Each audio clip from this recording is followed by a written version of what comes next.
em nome de Jesus Cristo de Nazaré. Amém, igreja? Amém. Abre o vosso Bíblia, hoje é o culto da família. Nós vamos deixar uma palavra eclesiástica para o ministério em nome de Jesus de Nazaré. Abre vossas Bíblias no Novo Testamento, na Epístola aos Coríntios, primeira Epístola aos Coríntios, ou primeira carta aos Coríntios, capítulo 12, em nome de Jesus. Amém? Glória a Deus.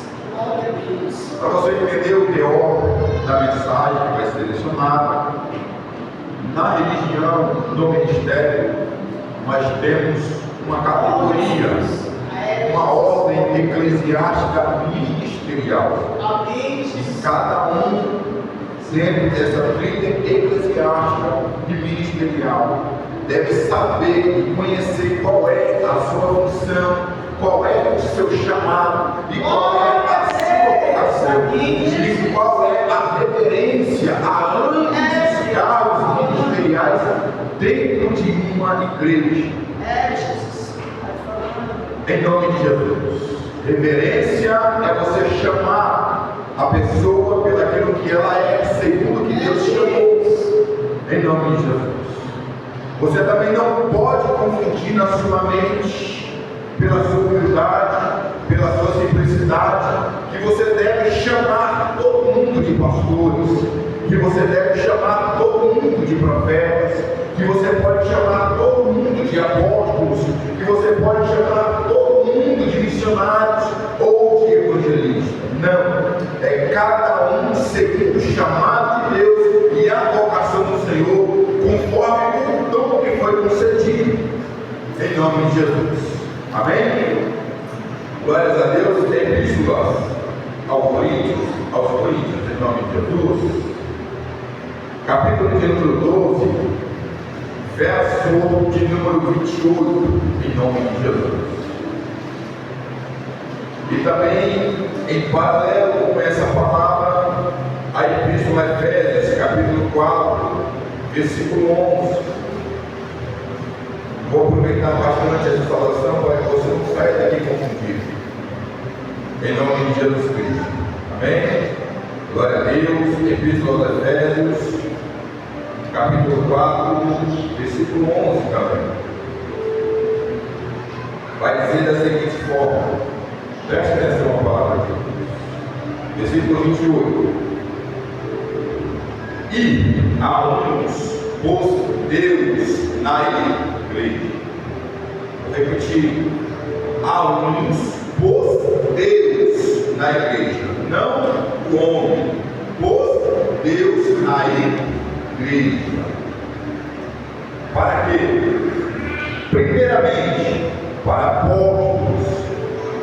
Em segundo lugar, para profetas. Em terceiro lugar, evangelistas. E em quarto, doutores da lei, que são os teólogos de hoje em dia. Efésios capítulo 4, versículo 11. Em paralelo com 1 Coríntios, isso é uma trilha eclesiástica.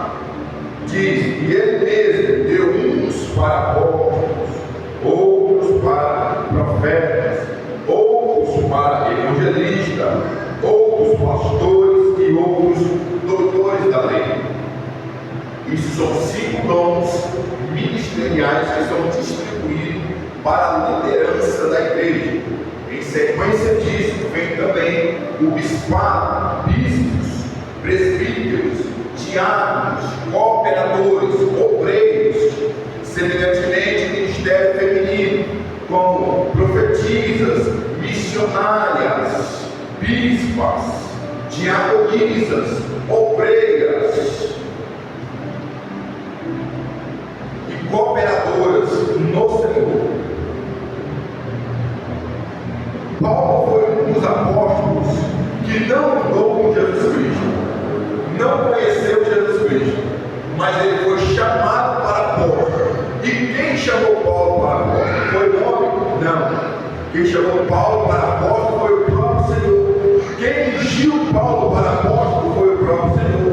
Quem ungiu os profetas para profeta não foi o homem dentro de uma igreja, mas sim o próprio Senhor, que a constituiu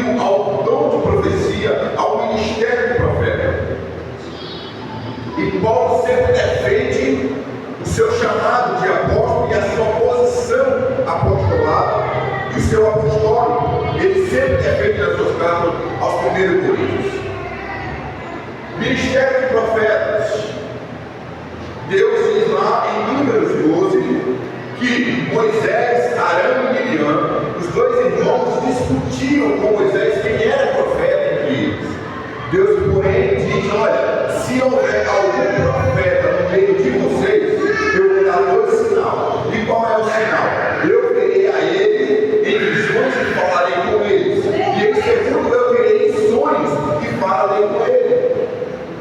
Oséias capítulo 12, versículo 10 diz: e eu multiplicarei as visões, os sonhos, as parábolas por meio do ministério dos profetas.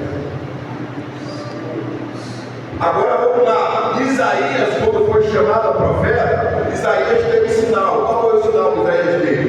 E viu o trono de Deus, e viu o Senhor sentado, e sobre ele voavam serafins gritando: santo, santo, santo. Ezequiel foi chamado a profeta pelo ministério de profeta e teve visão. E qual foi a visão que Ezequiel teve? Ezequiel viu os serafins, ele viu os seus querubins. Cada um tinha 4 rostos, 4 asas e 4 rodas. Jeremias foi chamado para profeta e recebeu o ministério de profeta. Qual foi a visão que Jeremias teve? Jeremias viu uma vara de amendoeira.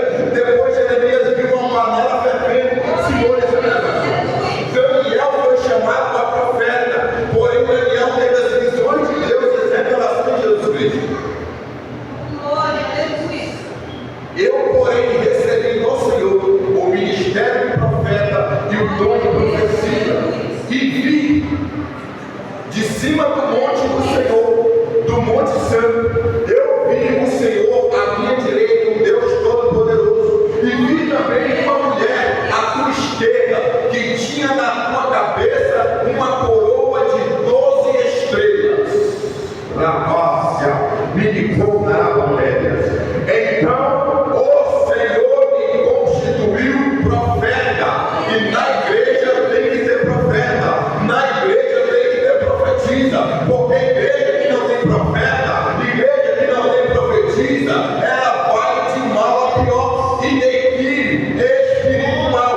Quem recebeu de uma posse, Paulo diz da seguinte forma: se eu não sou apóstolo para alguns, pelo menos eu sou para outros. E como vocês não sabem, pelo meu apostolado, pelo meu ensinamento, pela minha doutrina, pela minha pregação, pela minha comunhão, pela minha sinceridade.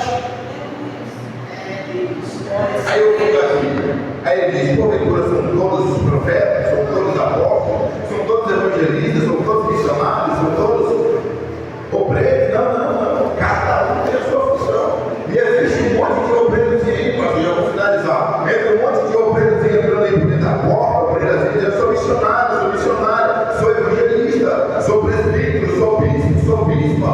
Mas não tem nem o chamado de Deus, não tem nem a vocação do Senhor, não tem o dom ministerial, não tem a capacitação ministerial e está ocupando o lugar de quem verdadeiramente é. Eu agradeço a oportunidade.